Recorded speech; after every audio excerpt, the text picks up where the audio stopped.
Hi, Rachel. Hi.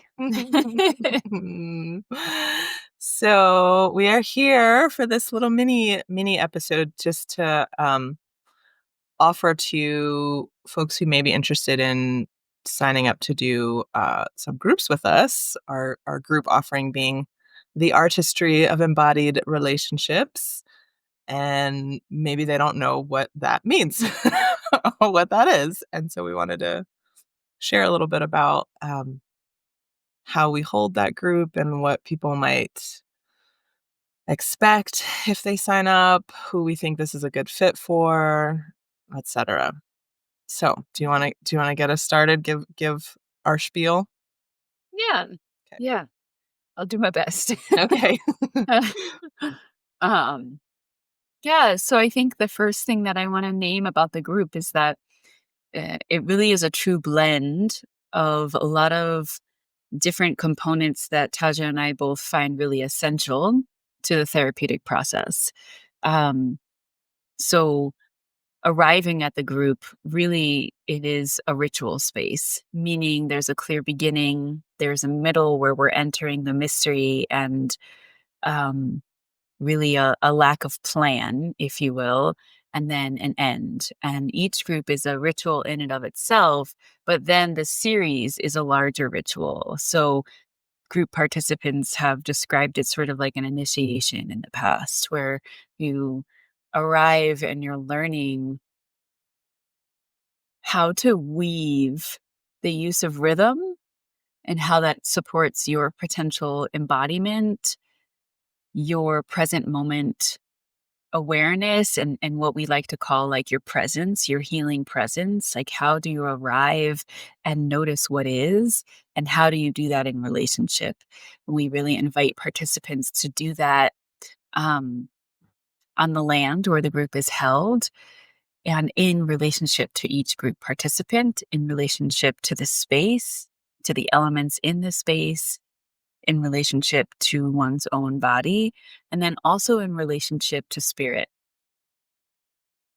So, throughout the group, we're teaching folks, if you don't already have this skill set, we're teaching you one way of connecting with spirit. And when we talk about connecting with spirit, we're really talking about an animistic view of spirit, meaning that we can connect to the spirit of the creek, of the trees, of our ancestors, of any helping spirit that arrives that is with the intention to support your your wellness, your process.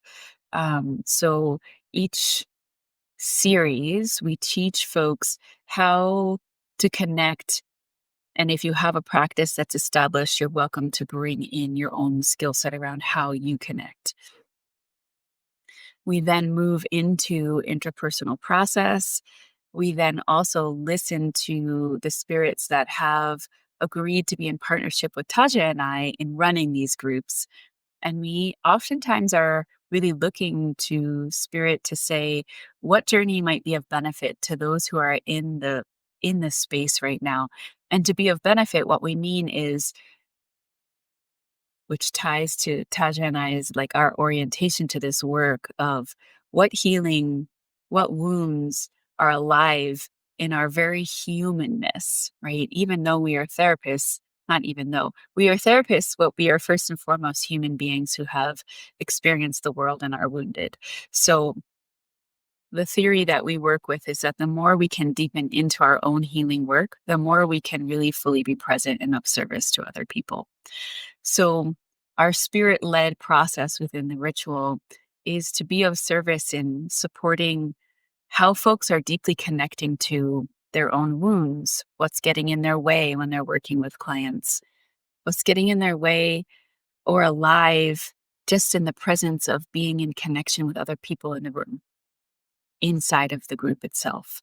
So, these core tenets that we utilize to facilitate are very much around present moment, attention, embodiment, the use of rhythm,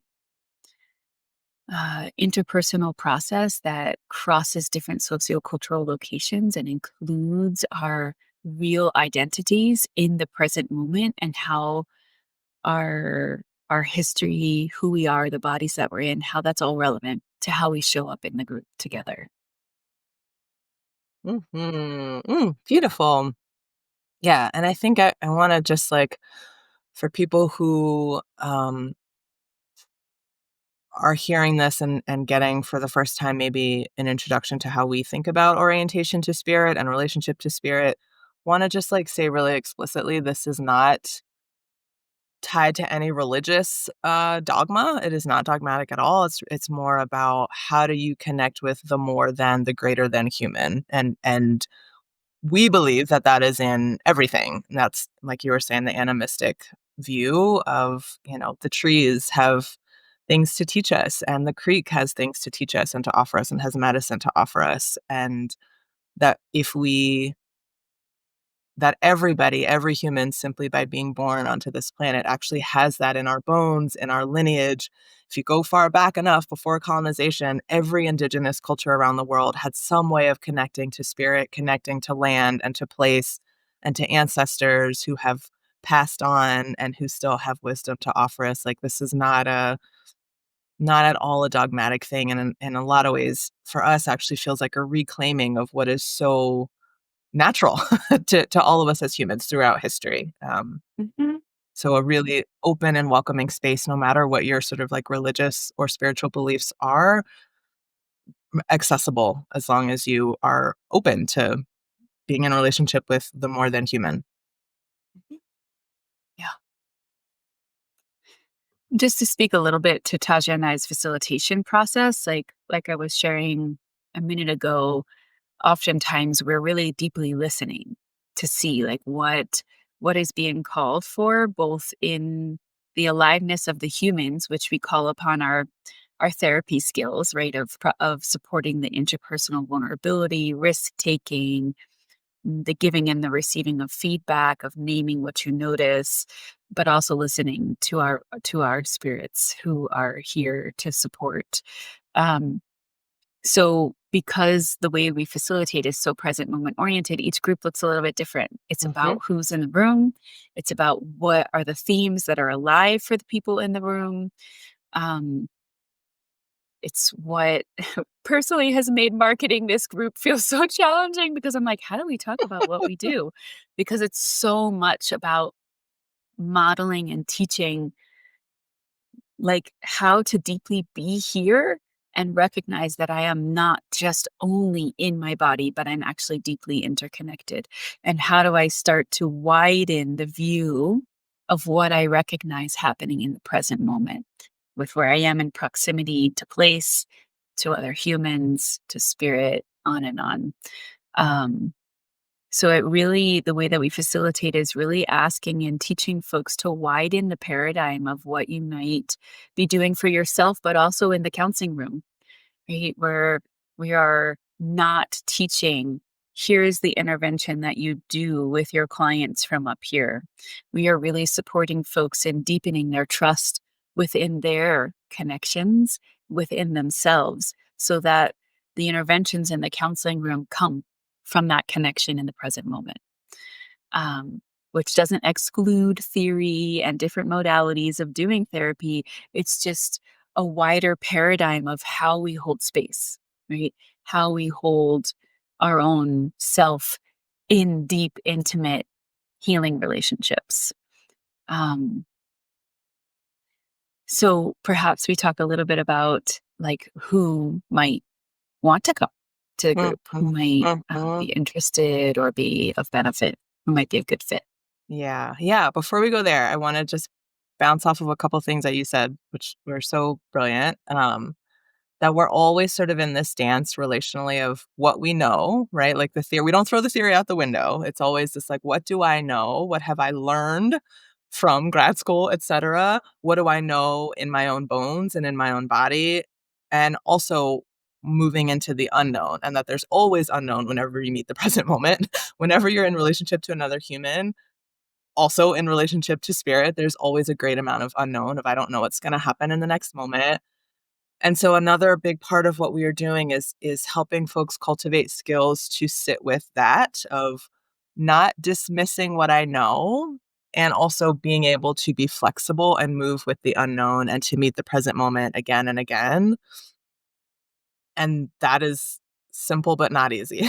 This is like, I think, one thing to your where you were leading us of like who this may or may not be a good fit for. This isn't exactly answering that, but I think just to name, like, this is not easy what we are doing, it is potentially confronting and challenging, and we are asking people to look at themselves and to sit with and hold their own wound and be witnessed in their wound by other people, like, it's really vulnerable, Mhm. and I think also in this moment, it is vulnerable, it is not easy, and I think in this moment of collapse in our country, like, great collapse and undoing of these oppressive systems, and the heightening of such isolation and longing for community that I just hear over and over, like, this is the very thing that people are wanting and asking for, and also don't have the skills necessarily to be able to tolerate. Like, okay, when we say, "Let's build community," what does that actually mean? Because if we're gonna build community, we have to be willing to be seen in our stuff and in our mess and in the messy middle and to sit with the unknown, and especially, across our different identities, whether that be race or gender or neurotype or age or religion or whatever it is, there's gonna be some bumping up against, there's gonna be some discomfort, There's and gonna be a little rub. there's gonna be some rub happening, and so for people who are wanting maybe to do this, just to know that outright, just expect there will be Mhm, moments where it is uncomfortable. And there will be moments where we are asking you to be seen and be witnessed in that vulnerability. That's part of building relationship and staying and coming back to the present moment, um, which is part of building community. That's just what that is. mhm, mhm. Yeah. Yeah, and I think oftentimes, in the groups that we have run so far, like what gets excavated with the rub, with the confronting, is grief, Uh-huh. right? Is grief that of all that has been forgotten, forcibly taken away, like having not having enough access to like feel the interpersonal and interconnectedness that exists, right? Like there's so many aspects of um what it means to step into your present moment embodiment means to excavate the loss, right? Because when we also come to all the feelings and the gunk that has been there that has maintained this way of dominant operating of let me just prioritize my intellect and my cognition over everything else. Um, so yeah, like intentions of not scaring people, but of calling people in, right? Yeah. Coming back to who might really benefit from this group or long from this group. And also what we're looking for with participants is a willingness to step in, right? Mhm. A willingness, even if you're unsure and you have no idea what you're stepping into and like you don't know what it's going to be like, how you're going to respond, all of it. That's totally okay. But do you have a yes to actually step in and explore and play and grieve and rage and connect, right? And re-find with a sense of curiosity. Um, in other words, like, do you have a sense that there's a whole other layer to what could be happening in the therapy room than what is maybe happening right now? Mhm. Um, so many times I talk to therapists in the field and they're like, this work only goes so far, or it really feels like there's something getting in the way of like real connection, right? I'm really focusing on skill building and the skills aren't integrating, or my clients are resistant, quote unquote, Mhm. to these very like, here, do this task, right? Here's the checklist, do the checklist, and then your life will feel better, right? So this is really flipping that paradigm. It's not saying don't utilize those interventions or those skills, but we're really calling in therapists who are ready to step in a different way and explore what it can look like to move out of a paradigm of colonized white Western psychotherapy and into a paradigm of can we include more than this? Mhm. Yeah. Yeah, and inevitably there will be grief. I think the benefit of holding the container, Rachel and I holding the container and, um, calling in our counsel, our guides and our spirits who have agreed to partner with us is holding grief ritual, which is kind of in some ways what we're doing. It's like the grief is gonna move and there needs to be a strong enough container. So that's sort of our goal is like we can hold people in whatever shows up. Know that grief will move, and it is almost always like the grief of whether it's interpersonal grief of something that's happening in my own life or grief of the incredible violence that's happening in the world and in this country right now and perpetrated by this country now and throughout history, it's too big to hold in one body by myself. Like that doesn't actually work. We need to hold it in community and we need to call in the more than human to help us hold and move the grief so that we can actually do something with it and metabolize it rather than just being stuck in it, which I think is a surefire way to not feel good in your body is to just stuff grief, right? Like that is a real quick way to experience um yeah, disease and unwellness, like really surely. Mhm. Yeah. Yeah. Yep. Yeah. So therapists who are ready and willing to examine, I think the current paradigm in the counseling room, folks who are ready to examine and confront what's happening and alive in your own body when you step into this role of quote unquote expert, like what's happening in relationships for you, all to be of service, right? To how you show up for other human beings, all to be of service for how you step into the building of community, the rebuilding of community, the rebuilding of culture. Mhm. Yeah. Um, um, what we're not doing is teaching you interventions. Right. Um, Right. we're not. Yeah. Sorry. Go ahead. Yeah. Well, and right, and that's not to say that, your client work will not ever come up. Like that may become relevant into the group. We are all therapists in the room.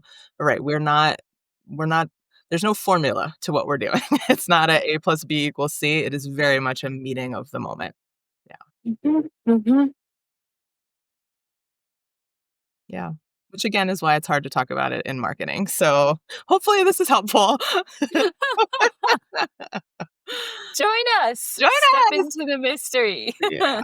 Yeah. Step Yeah. into the mystery of being of service at this particular moment in time, in our profession, in our country. Yeah. Yeah, the groups we have run so far have been incredibly potent. We have learned so much and continue to. And yeah, we hope that this finds the people who it's meant to find.